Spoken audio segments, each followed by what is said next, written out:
sa bicocchedda de Luchianna così caente, Zastra gusirghele aiata e li torraia su connoto in brancasa e salino cominzai alleno a essire a supra de sas petorras che a canno vizovani due nuda.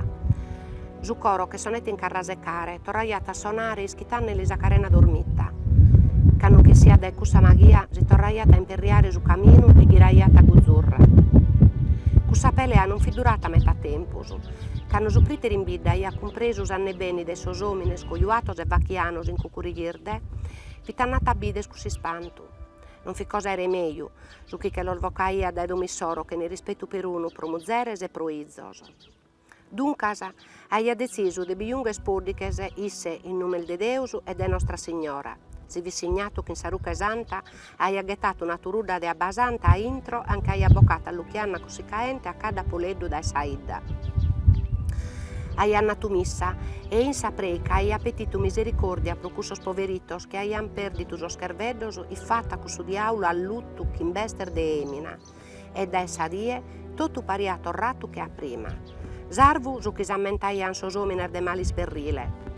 Sos remitanos, cussos chi non timian manca a Deus si vin revortatos. Aian cominciato a toccare sas campanas a mortu, intranne ca fura intro sa turre de sa iannedda chi timpala de sa creia.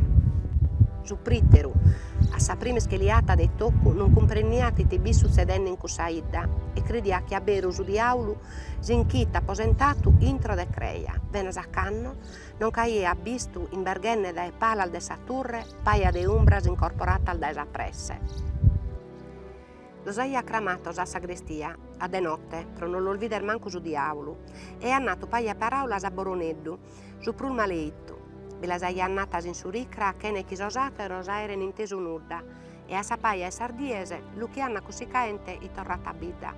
Su pro unu caddu bardatu chi imbertu la sprena de donzi bene Deusu, pro su pritteru, e chi manta al deuresi nettu pro sos omines valentes chi l'aian cherfit in bidda. Don Sanna lis aiat incomannato chi isse, ca itumine santu, non devia bide nudda, e a cussa miserina che ne regressu, che la devian ponnere intro una domo in gazzina, e da in cue non potia tessire mancu a todder gardu modde.